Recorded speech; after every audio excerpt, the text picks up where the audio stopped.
Sources tell me the leftist influencers got out in time. This is literally a white supremacist Stu Peters. Trump.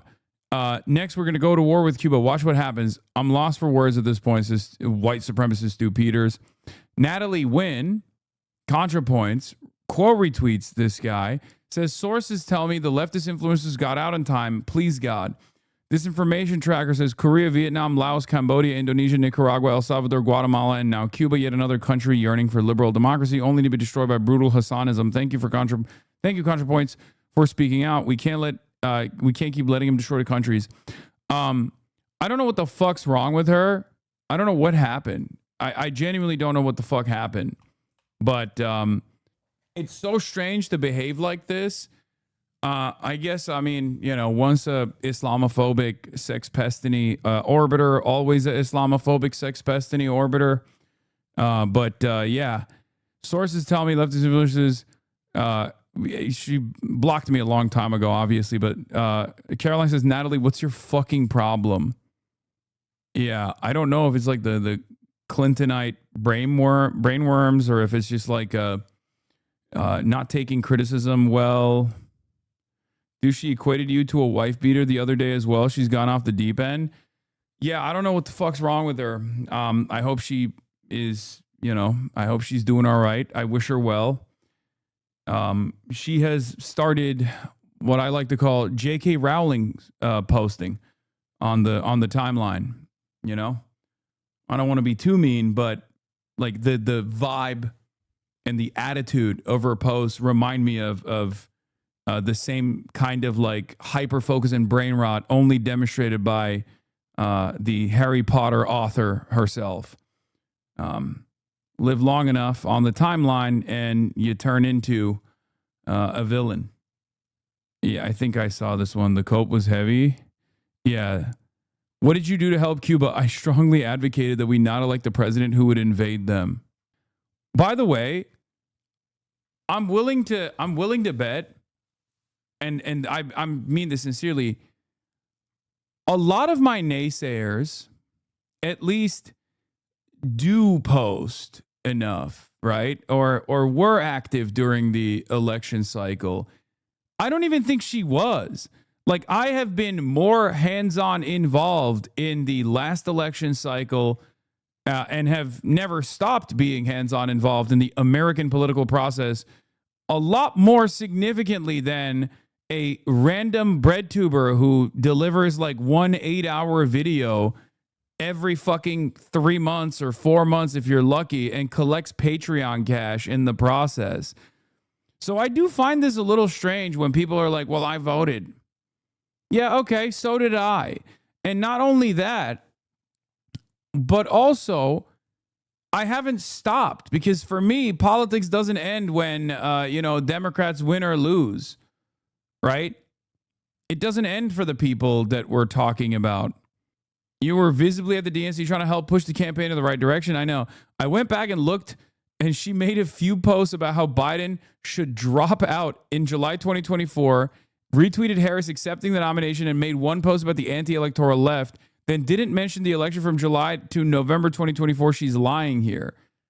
Also, there was a Democratic president in 2023 and in 2024, or in 2023 and 2024, yeah, that was responsible for Cuba being starved and being blockaded, that, caused tremendous harm.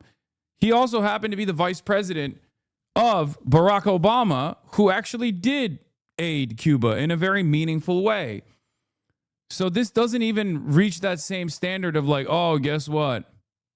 Democrats are far better to Cuba than Republicans. Like, Joseph Robinette Biden absolutely continued Trump's cruel policies against Cuba.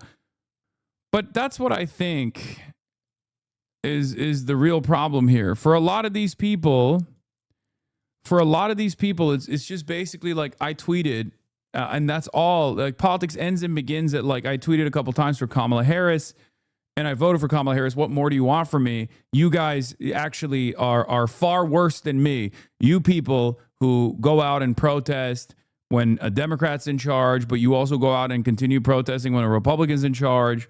Like, you people are actually far worse than me, a person who did objectively nothing, right? Nothing at all. And it's the same energy about like Cuba as well, because like she's being so ruthless and so silly about like people that went to Cuba and delivered humanitarian aid. It's like, well, that pales in comparison to what I did, which is nothing, right? Yeah. Oh, you care about other people and you actually did go out there? Well, then it's performative. You actually engaged in a performative act by actually going out there and trying to do something, which pales in comparison to my strategy, which is to fucking do nothing at all.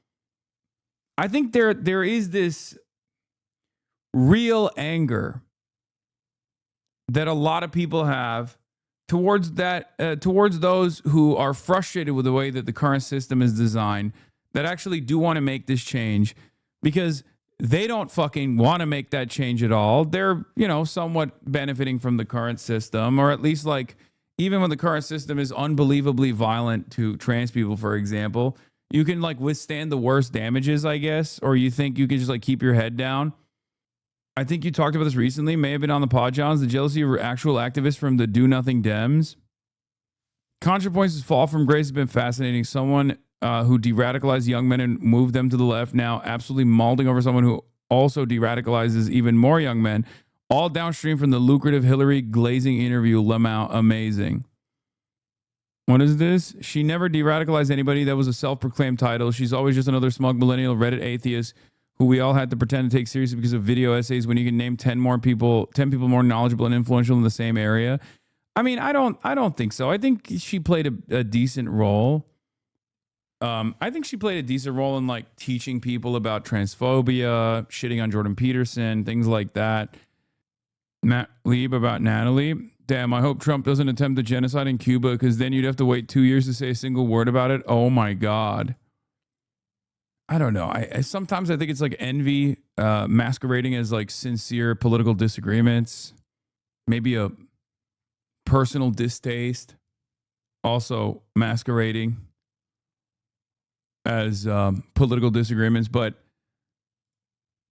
this happens all the fucking time with people that exhibit critical levels of Hasan derangement syndrome, where they just look to world changing events and they immediately assume that I will be either in favor of it or against it. And if I'm against it, then I must be really devastated by it. So it's good that it happened, And I see this with like neo-Nazis on the timeline all the time, like there was that one who was talking about how like Zoran can't commit to Fast and Free buses until like next year or something. And they were like, oh, this is going to really piss off Hasan. And it had like 10,000 likes. I was like, damn, dude, I don't even fucking live in New York.